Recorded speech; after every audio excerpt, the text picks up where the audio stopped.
Welcome back to News USA. It is December 19th, 2020. We are both getting closer to Christmas and the Georgia U.S. Senate runoff. So two pretty important events going on in the United States right now. Hopefully everybody out there is having the best holiday season that they can, given the circumstances. I know the pandemic is ravaging some people, and that's sad, but hopefully the most of us are doing okay, and the most of you are doing okay. So well wishes from over here at News USA. Now, this is a very important subject here, this Georgia Senate runoff. This is going to determine who has control of the Senate. As of right now, Republicans have control of the Senate. And if you are a follower of this channel, you know my stance on it is I believe that this last 4 years of the Trump presidency has pushed people who were in the center left. And if you are already on the left, I believe that this Trump presidency has pushed people from the left even further left, almost to the point of radicalism sometimes, in some cases. Now, I know Republicans use that radical term at every chance that they can get, but I don't believe that every single leftist is a radical. I don't agree with that. But nonetheless, I do believe that this Trump presidency has really pushed people to the left. So in my opinion, I would like to see that the Republicans hold on to the Senate at least for this first 2 years until things calm down, because I think that out of the box, if we have a Democratic excuse me, I'm losing my train of thought. Sorry about that. A Democrat in the White House, if we have a Democratic majority in the House of Representatives, and if we have a Democratic majority in the Senate, I think that we are just going to see all kinds of laws and all kinds of things pushed, far left. And because of a response to this Trump presidency, it's been very divisive. It's been a lot of back and forth, very polarizing to say the least. But I think it would be a good thing if, at least for now, the Republicans hold on to the Senate.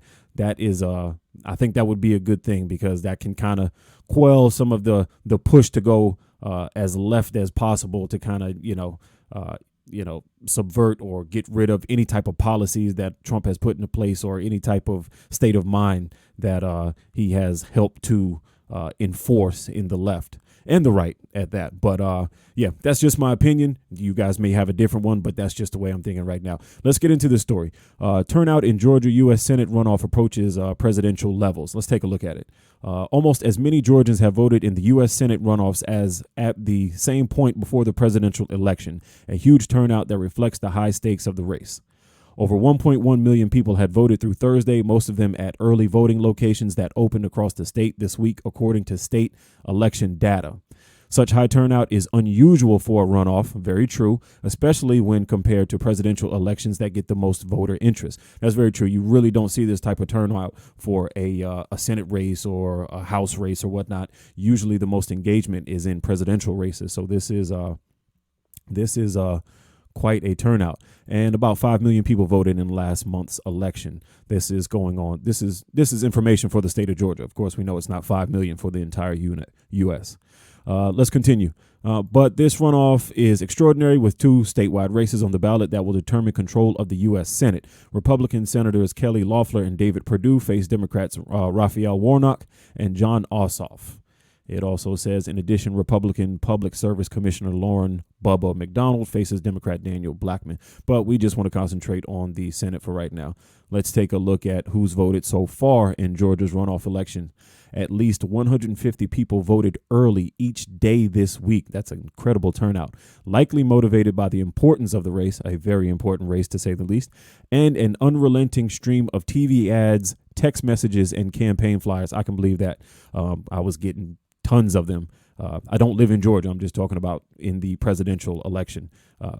Tons of political, material. Who are you voting for? Sign up, register, support Trump, support Biden and Harris. So if you're registered or if you're involved or in politics or whatnot, you probably saw a lot of the same things as well.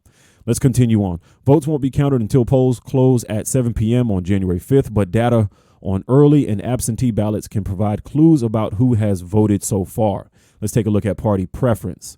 Of voters who participated in June's primary election, Democrats outnumber Republicans in the runoff. About 59% of runoff voters so far who also voted in the primary requested Democratic Party ballots. About 39% pulled Republican Party ballots.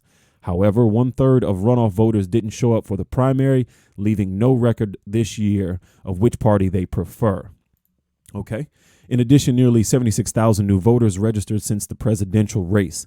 These voters are first-time registrants, many of whom recently either turned 18 years old or became Georgia residents. Okay, now I did see quite a few messages out there coming out that, you know, if you're just turning 18, I think it was coming from Democrats. They were pushing, hey, if you're turning 18 by this time, you can go ahead and register the vote. You'll be 18 by the time the vote is cast, and that's legal. You can go ahead and vote. So that is believable. 76,000 new voters.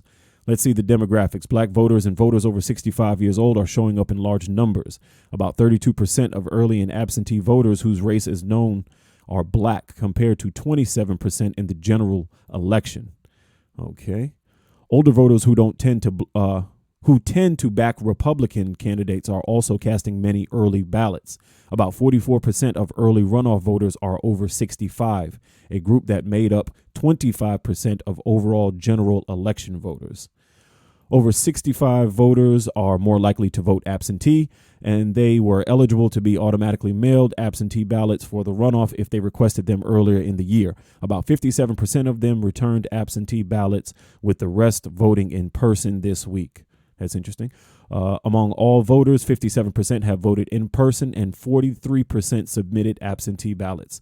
They go on to talk about the geography. I don't really want to get into the geography, but I just want to talk about the turnout so far. And it looks as if the higher turnout as of right now is going to the Democratic Party. Like I said, I'd prefer to see the Senate be held onto by Republicans for right now, but it looks like Georgia is actually leaning Democratic right now when it comes to the Senate election. Now, we know with the voter fraud and all of the stuff that's going on with Trump, he's contesting the election still. He has not conceded, and he's been attacking Georgia officials pretty hard, and he is quite upset with them that they are not rallying behind him and getting behind him on this whole voter fraud thing. This has caused a stir, if you will, a quote-unquote civil war inside of the Republican Party. You have some people saying, protest the vote. We're not going to vote. You know, let the Republican candidates lose in the Georgia runoff. I don't believe that that's a good idea.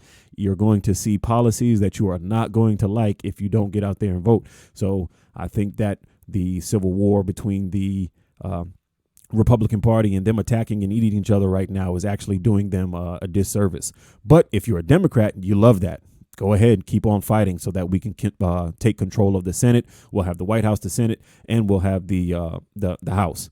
You know, that's a dream scenario for either party. It doesn't matter whether you're a Democrat or Republican. Having all three branches, you know, I mean, you could basically, you know, pass any legislation that you want. You know, it would be smooth sailing to get what you want. But like I said, very important election. Just wanted to give this update just to see what was going on here in Georgia. This is very interesting information. We'll have to wait and see what happens. Until then, everybody, please try to stay safe out there. Take care of yourselves. And I appreciate everybody who stops by. Thank you for all of your support. It means a lot. Stay tuned to News USA.